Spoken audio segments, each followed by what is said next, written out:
Welcome to Her Seat at the Table, a conversation series featuring badass women in food and beverage and their experiences in the turbulent, ever-changing, and utterly human industry of hospitality. I'm your host, Sarah Abernethy.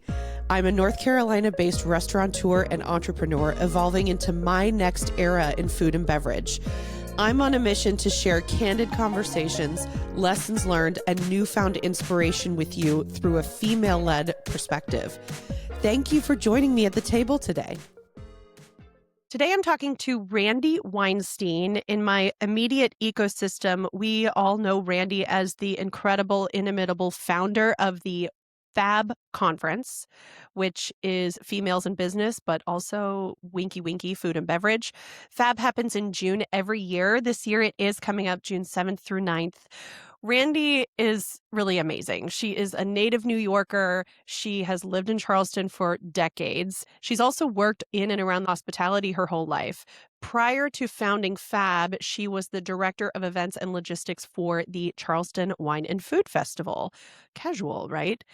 She moved on to become director of operations for Butcher and Bee and eventually co-founded Bad Bitches, a cultish monthly event with a mission to showcase women's rise decade by decade from home kitchens to the hospitality industry.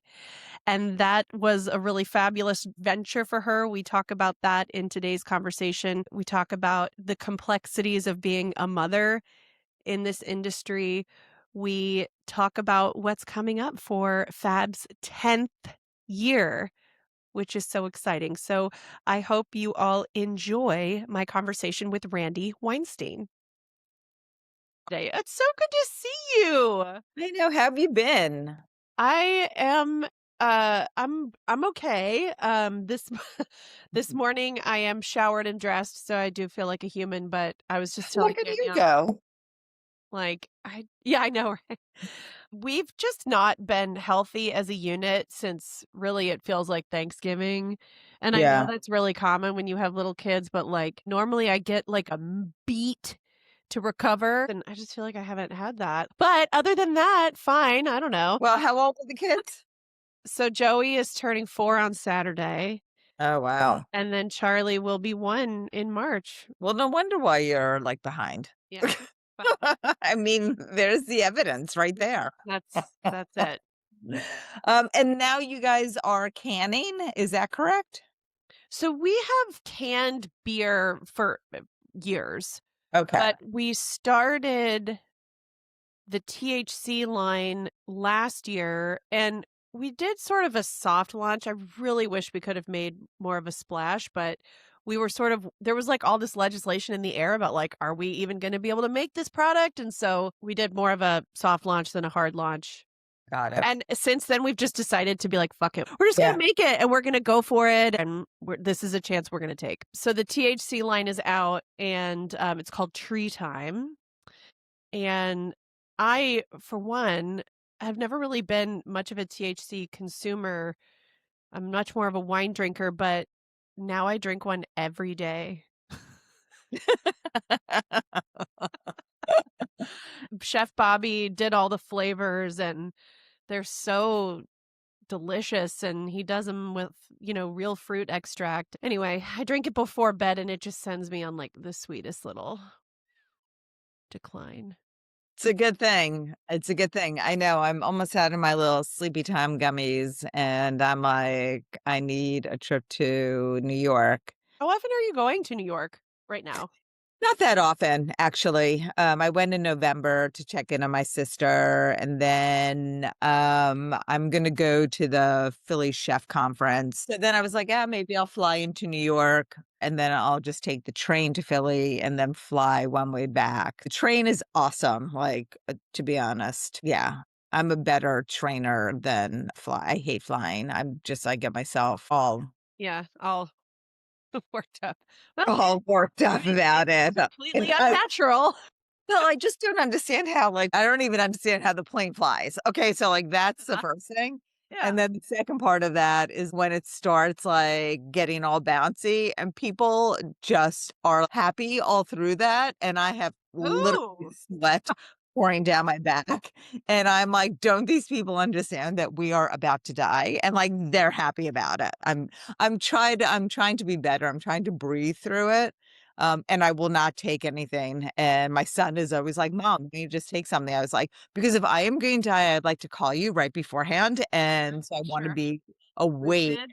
when I'm plummeting to my death. I feel that flying it's totally unnatural, and the whole time your lizard brain is like, this is wrong, this is wrong, this is very, very wrong. I really do think it takes like a minute for your to like close that stress cycle. Otherwise, we are plowing into FAB and schedule drops on next I know, I'm Wednesday. so excited. Believe 10 years. Can you believe? No, I actually really can't. I really can't. You can include anything. I'm an open book. The Yeah, tagline is that actually like is true. total transparency, zero Total bullshit. I don't transparency, hide anything. zero So bullshit. It seems like that's a personal and professional mantra for you, and I admire it so much. it 100% is. Okay. So I purposefully have devised it where I used to put the website up and tickets on sale. And then I realized that in this industry, no one really is prepared 6 months in advance to like know what they're like in January, what they're going to do in Yeah. June. I did that originally because I think that I came from a festival background Yeah. and that like we put, the tickets on sale and like people were like ready to buy. Two different audiences. And festivals are for people that are not in the industry, and this workshop is for people that are industry Right. specific. Right. And then so I said, okay, what I'm going to do is that will buy me some time. So let's do a kind of like a trickle down launch. And in January, we launch the speakers, the current sponsors, which we're always filling that page in, our scholarship application, and our hotel partners, so people can start, booking their hotel rooms.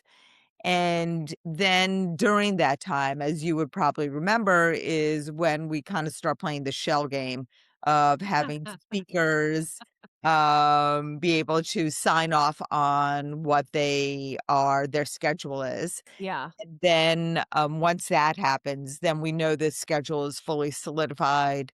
We come up with descriptions for each of the topics. And then we have our website development company be able to embed that into the website. And then we put tickets on sale March 4th. And we do March 4th because that's a date that means you should really, there's significance to it. So you should March 4th and be able to do something to better yourself. And that is the reason why I chose that date. Wonderful. And it's the same week as International Women's Day, Exactly. right? And Yes. Women's Month. I mean, I have so many questions for you, Randy, some of them selfish, but some of them not. And of course, I do want to talk about Fab, but you've been in event planning for a long time. I mean, you've been in food and beverage forever. That's my understanding. Yeah. Like a lot In of hospitality, journeys. one way or another, right? Well, everything is hospitality, right? Doesn't That's matter true. if you're in a medical setting, doesn't That's true. matter. I mean, hospitality weaves its way in to I think every industry, whether they know it or not, which a lot of people don't really realize that. It's a trajectory for sure that I've had. I think I've reinvented myself, I don't know, maybe 300 times at least. I have been thinking about that. I keep waiting for my new self to arrive after this second kid, you know? Like, Yeah. when am I gonna get there? Like, when am I gonna get to the next point where I know what's happening and I have my shit together? And I've kind of come to this realization that I guess evolving into motherhood is kind of like evolving into being a teenager. Like, you never really arrive. You're in it, and it's messy and sometimes painful and sometimes great. And then one day well, I guess, once you're a mom, you're always a mom, but it's a journey. There's not a destination. I think where you have your life pre-partnership, Yeah. relationship, marriage, and when you look at your life, I mean, I look at it and it could be decades where you kind of look at it. But I started in the garment center, and my family was a garment center family and grew up in New York. And I figured I was destined to do that until I wasn't really digging it anymore. And then I met someone who happened to live in Charleston, and I had no idea where Charleston was, but I was like, what the hell? I've always been a very march to the beat of my own drum. Totally. Um, Always, and still am. Like, nothing will change me on that. And I moved to Charleston and not knowing anyone except for now my ex-husband. But I was like, what the hell? I'll take that chance. And only to and before the garment center, I was in hospitality. I was bartending, I was hostessing, I was GMing. So that was like my roots, and I always loved it and I missed it. And then I went into this garment center thing. And when I came here, I really kind of felt like I didn't have anywhere where I belonged. And it took me a long time to find my path. And in a city that when I look back, it was really quaint, and I think that we all take that for granted. And because what it's turned into is definitely very different than when I moved here. So it took me a long time to really find where I belonged. Yeah. And I think that, having a kid, and when I got divorced, he was 4. And that's when I went back into hospitality for a hot minute.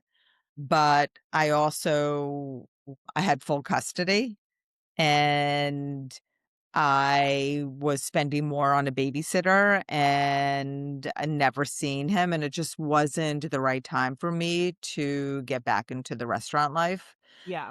And so that was hard, because then I had to make this determination of what is next for me. What do I want to do? I knew I would never want to be in retail.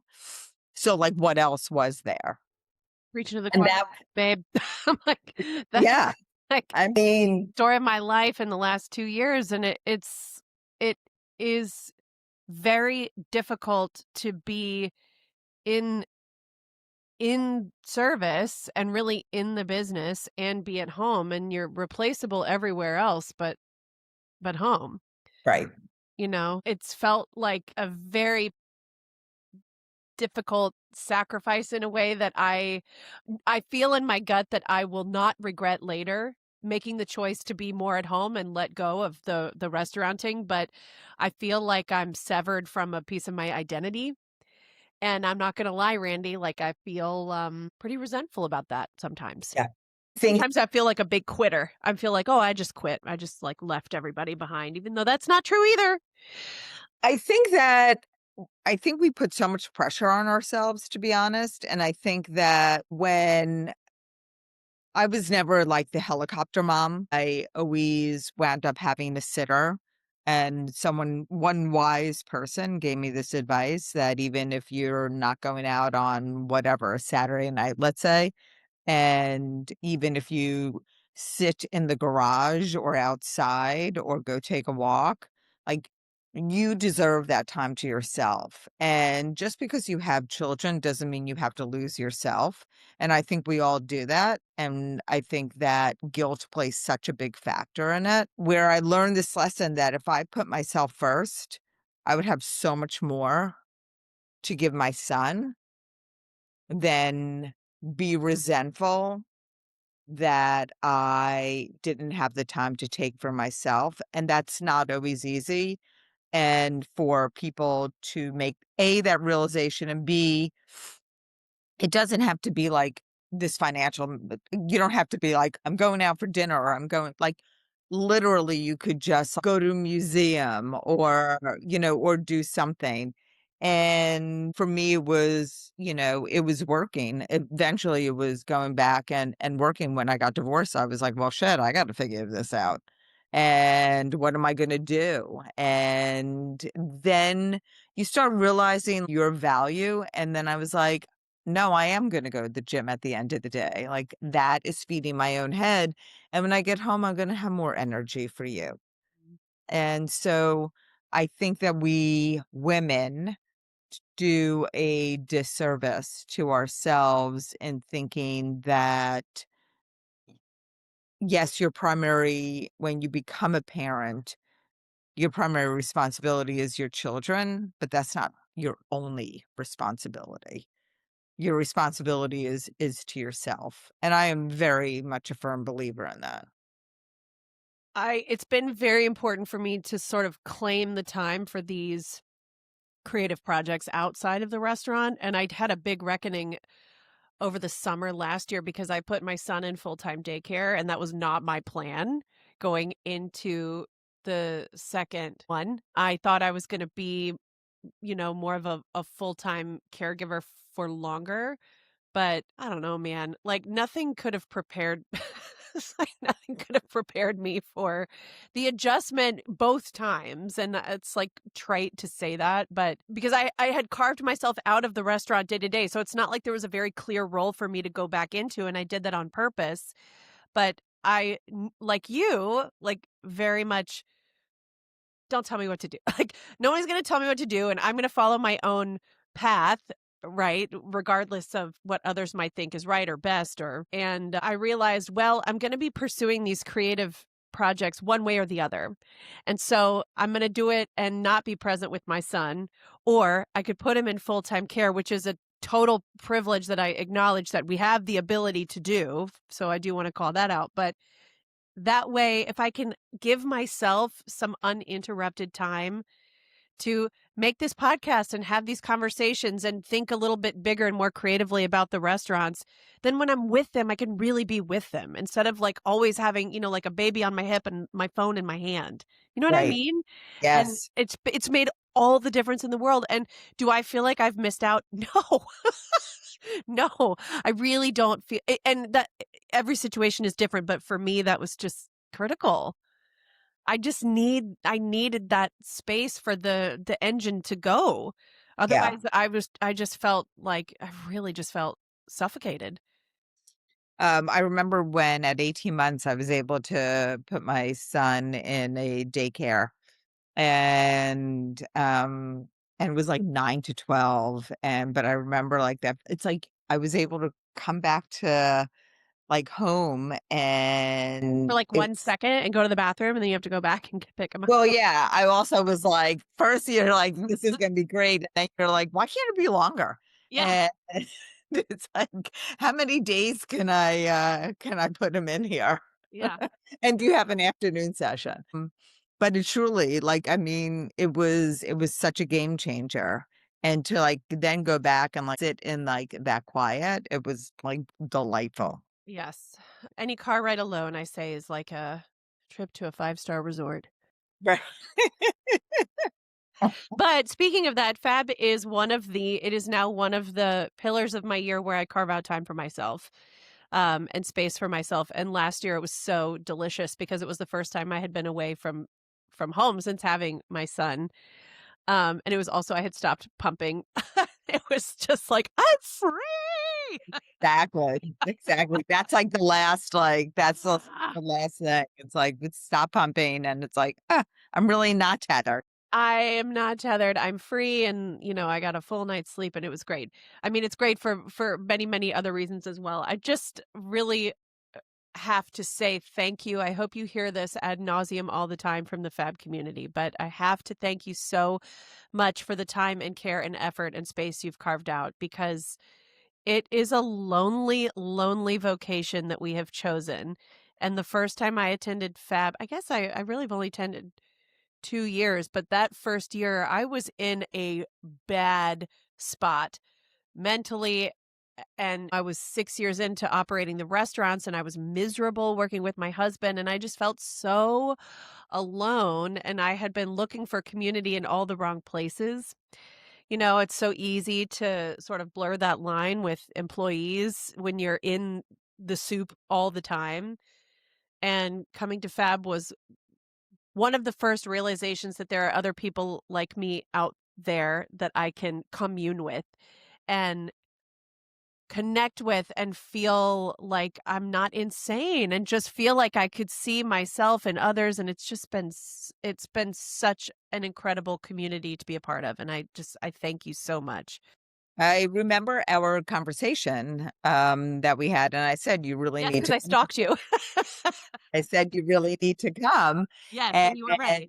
and I could tell, it's so funny because I could tell everyone, which I'm sure I did on the phone with you, but the virtues of being in this community and attending and what you're really going to get out and how welcoming everyone is and how truly interested everyone is in one another and how genuine everyone is. Yes. And I can't tell you how many people, including Jenny, who works with me when she first came on board, and I was giving her my standard like elevator pitch spiel. And she's like, whatever, you're full of shit. And because people are like, whatever, she's full of shit until you come. And then you realize that, wow, everything she said is accurate. But it And takes a lot of strength and vision to protect that. And I'm sure you've navigated that a number of times in the last decade of preserving those virtues. And it's definitely been challenged a couple of times. I mean, yeah, especially in the beginning, we had things that had kind of ding the sanctity of what I really created for Fab and the vision that I had originally thought. I think I discounted the full vision of what I thought it could be because it was this seedling of an idea that I said, I don't know, I think I could do this. And then putting it into play, but seeing the relationships that really came out of it. But, year two, we had some media challenges of people. Everything that happens at Fab is sacred. It is a very sacred space, and I don't invite media. It's not a influencer place. It's not a place for people in media that want to write about it. They could write generally about it if people want, but I'm not handing out media passes to anyone because it's truly an event it's a workshop for people that are actively working in this industry. And I'm very set on that. I feel like And that's also in sharp contrast to Charleston Wine and Food, it's a totally different right? audience. Like Yeah. I completely mean, different. it's lay people that are going to the festival. It's people, that are the ones going for dinner all the time and like, want to be in that environment. This is actually was built to be the total antithesis of that. I had been with the festival from year 2 through year 9, and I invited all of these amazing chefs in the industry to be part of it. But I also saw how hard they worked and that they really didn't have a lot of time to be able to take much in. I also saw that even the people that were, if they were doing a demo and people that really want to talk to them and connect with them after a demo, that they were like already out the door and on to their next thing. When I developed Fab, I really wanted there to be as from being a speaker, and I believe I probably said this, there is no hierarchy. You are a speaker when you're on stage, and when you're off stage, you're an attendee. And as I always call it to me, that was, it's the Chidi Kumar effect. And when I had originally asked Chidi to be a speaker in 2018 for the 2019 year, I remember that she was like, I am so excited, but I don't know whether I'm more excited to be a speaker because I have so much that I've learned that I could share, or to be an attendee because I still have so much more to learn.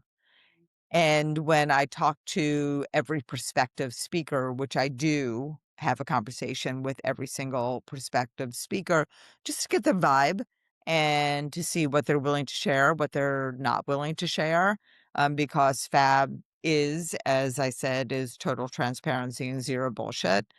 Um, that if they're not willing to do it, then they're not going to be part of FAB. Not right. It's just not the right fit. It's not a fit. So, it is, back to the media and back to the sanctity of it. It was really important, and it remains important. It's a cornerstone, honestly, of I want people to react to how they feel when someone is speaking. And if someone is talking about something that really resonates, that might be really heavy, I want them to be able to have the ability to cry and feel safe in doing so. And on the flip side, I want someone to be able to laugh as hard as they have laughed before because they could totally relate to what is being said, as crazily as it could be. And you have done that. Just a quick break in today's conversation to extend an invitation to you. Your listenership and your support of the podcast truly, truly means the world to me. And it does take a significant amount of resources to produce this podcast. So if you have enjoyed these conversations, if you want to help continue ensuring that these conversations and this visibility are available to the women in our community and the people who need it most, I invite you to join our Her Seat at the Table Patreon community. You can join for as little as $3 a month, which is basically like buying me a cup of coffee, which would be very appreciated. And I do have some cute perks in there, everything from doing a live shout out of your name on an upcoming episode, all the way to an invitation to the upcoming Her Seat at the Table dinner party, which I host in the fall of each year in Raleigh, North Carolina. So thank you for considering, thank you for listening, and let's jump back into our conversation.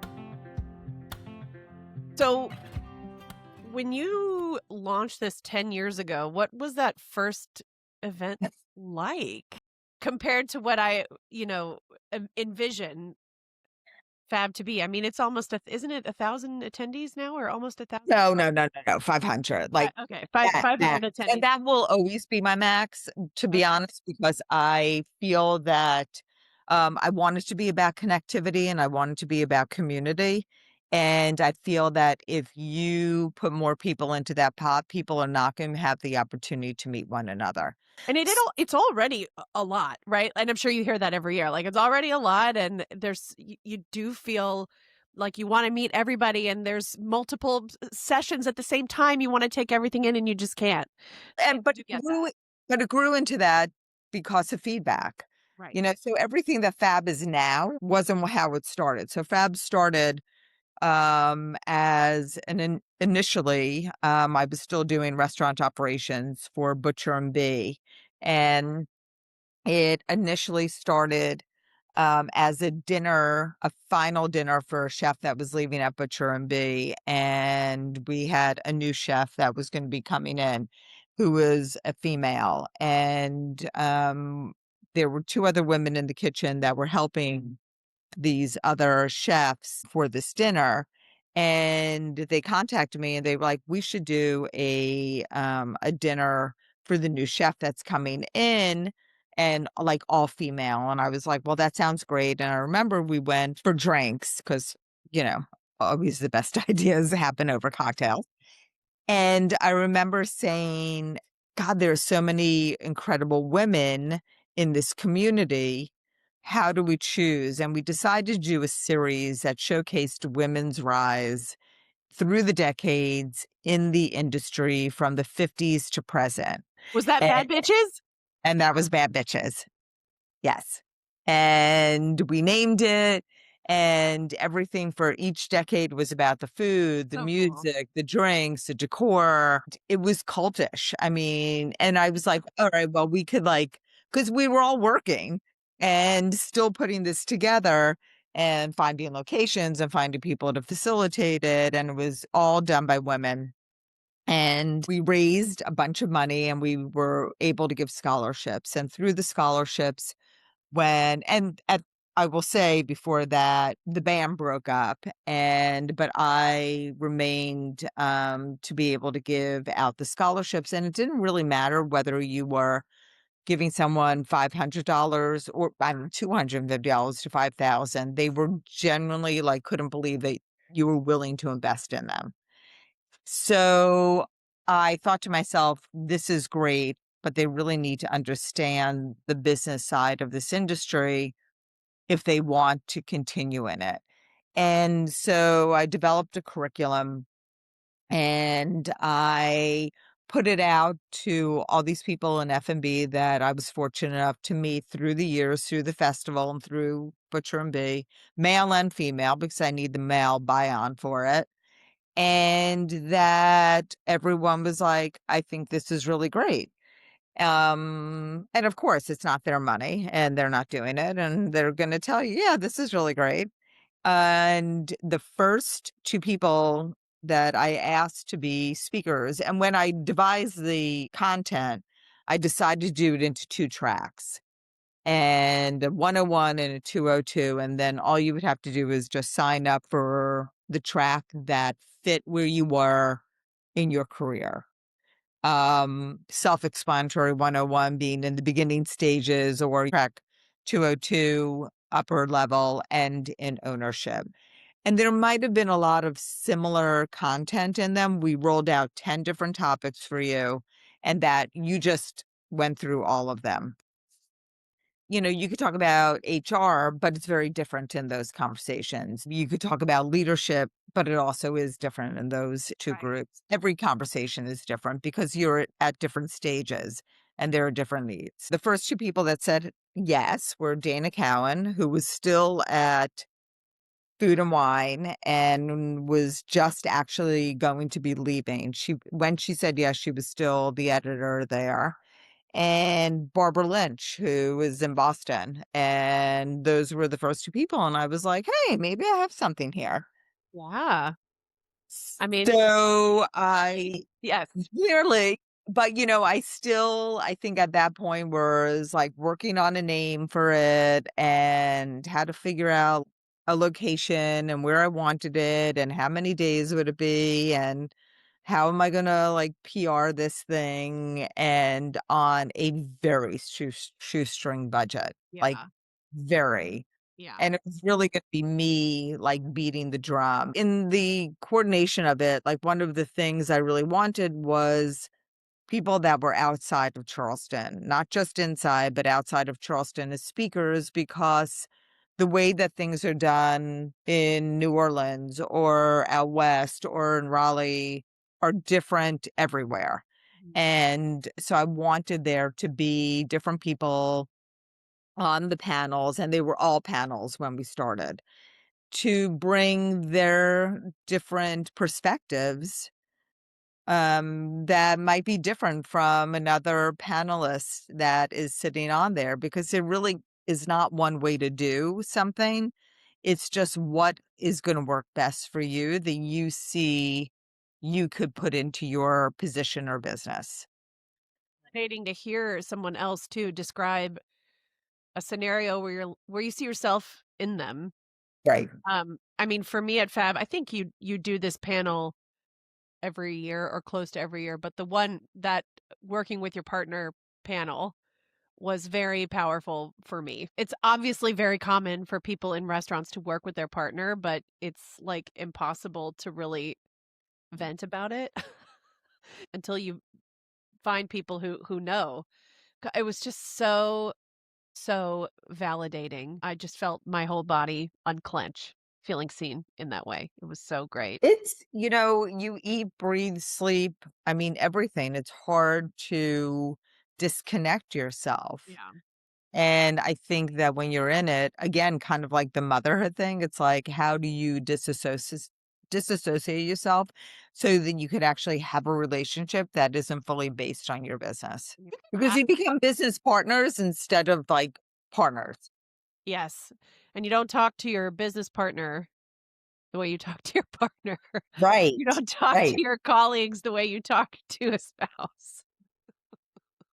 I mean, it can be a beautiful thing because they know the best in you and you know the best in them and vice versa. It can be great. I'm so proud of what we built together and I'm glad to be in the new era. I'm really working more alongside Chris these days than working together and Right. it's great. I think that it takes time to just find that position, you Yeah. know? Yeah. I feel like for me, I feel like FAB is definitely, it's probably my last act, but I feel like it's the best that fits me and my passion and with people that I want to be able to empower. Yeah. And that is, for me, that's everything. It does seem like your zone of genius. I mean, it really seems like e event producing is a skill set that comes very naturally to you, and also the ability to see a need and just go for it. Just try it on, and then take feedback and then, adjust accordingly. Well, so like when I'm in the garment center, no, when I like all of that, but it was only until after I had gotten divorced and I had gotten this job, really my first job on my own here in Charleston, doing educational and recreational activities for the chronic mentally ill, like for people who were schizophrenic and bipolar, like severe. And I was like, okay, well, if I was challenged, what would I want to do? And like, there was really no money for this position. So I had to fundraise for my position. And I'd never worked with this population before. I mean, I am being thrown in. But then I was like, well, people in the restaurant industry are like, I mean, like, they're not playing sometimes with a full deck. So, like, I could do this. And Totally. I was like, well, what would they want to do? Well, they would like to learn computer skills. They'd like to exercise. Like, what would I like to do? They'd like to learn pottery. So there were all these things that I was like, because they're just normal people that just happen to have this type of brain injury. Right. And so I did all these things and I built up this program and I had to apply for grants and I had to raise money and the way I did that was I started events and they all revolved around food. So that was like my entry into like the community here, even though I like knew a bunch of people here because the industry was much smaller. But that was kind of like how I really put my foot into getting chefs involved in different events. And then I kind of up the ante every time. It's like, well, what else can I do? And then I remember I had just gotten married, and I remember being on our flight home from our honeymoon and looking at the in-flight magazine from Charlotte back to Charleston, and there was this event called Construction where there were these giant structures built out of canned and boxed food that was being facilitated in New York by this woman and by all architects. And then all of the food went to Second Harvest Food Bank in New York. I remember looking at these structures and I was like, that's cool. Like, I'm gonna do that, and literally by the time we landed, which it's a very short flight, I was like, "I've got the location, I've got the sponsor, I've got, like, the this," and truly, my husband looked at me and was like, "Who are you?" And all of those things, like, happened, but the thing that really happened was I had to track down the person that did this event, and I probably stalked her and hounded her. And I found out that, and she said, well, I have to fly into Charleston and then drive to Savannah for this meeting to present it to all these architects. And I was like, I'll take you. I'll drive you there. And literally, I picked her up from the airport and drove her to Savannah. And then she let me stay. And I stayed in her room and she let me do this event, which was only architects. And I was like, frankly, what do architects really give back to the community? Nothing. So I'm going to like tap them for money. Then I added a food component and competition into it that these chefs had to cook with the products that were being used in the structures. Could have been spam, could have been like, I mean, anything, and have this competition. So, and then I kind of built things from there. And so I really kind of had never had any idea about how to facilitate an event until I put myself smack in the middle of creating and facilitating them, which led me to the doorstep of the Wine and Food Festival. Yeah. I mean, it seems like you're such a natural. I am now. You are. I mean, you like see the web, of all the pieces that it takes to put something together, and you have the ovaries to just go for it.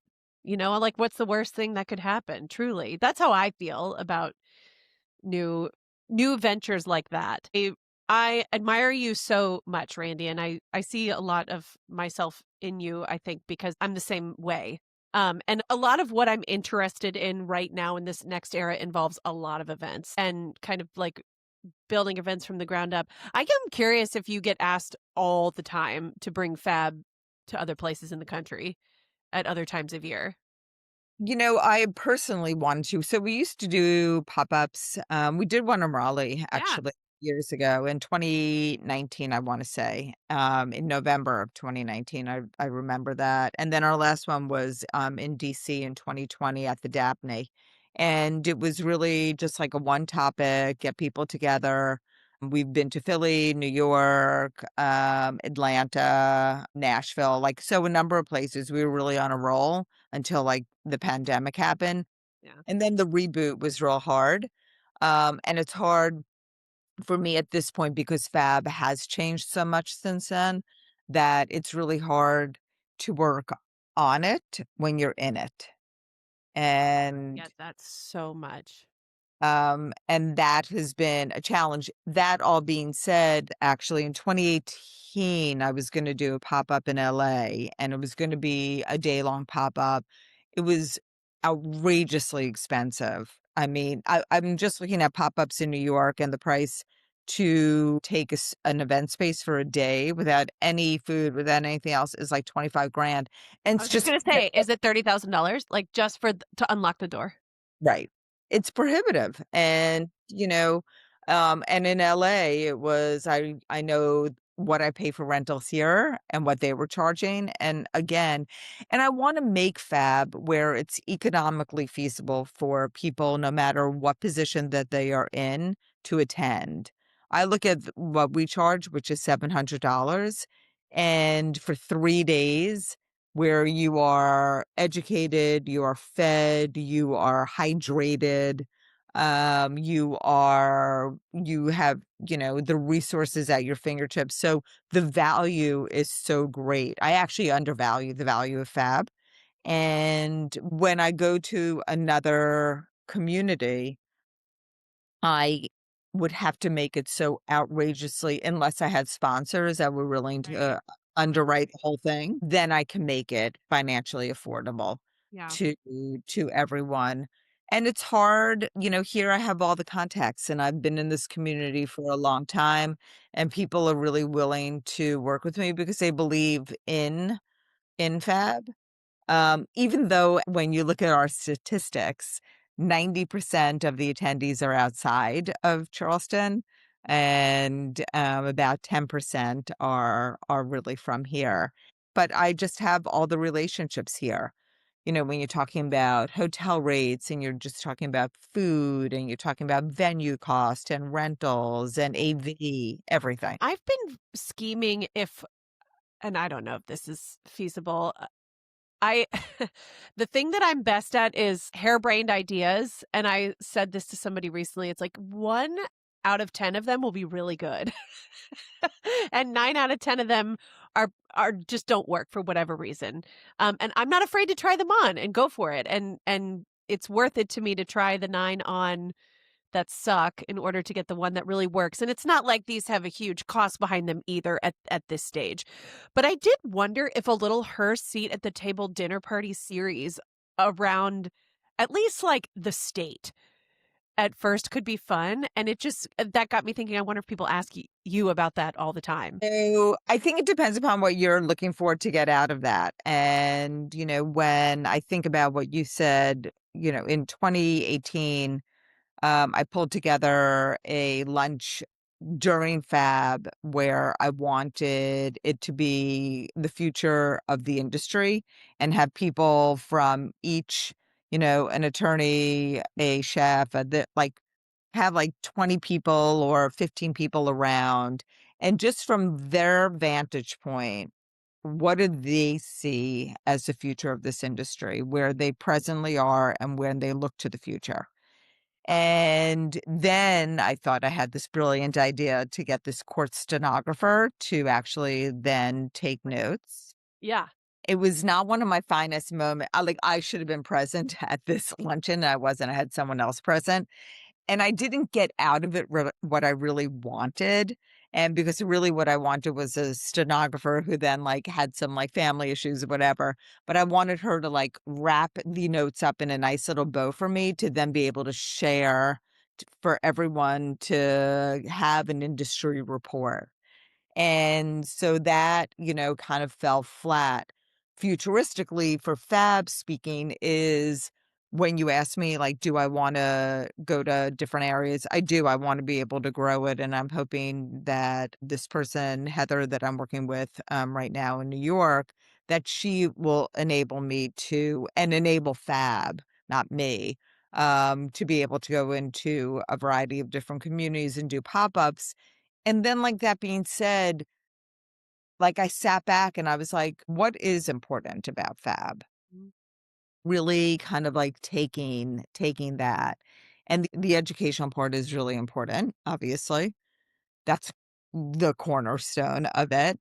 But the community is also really important.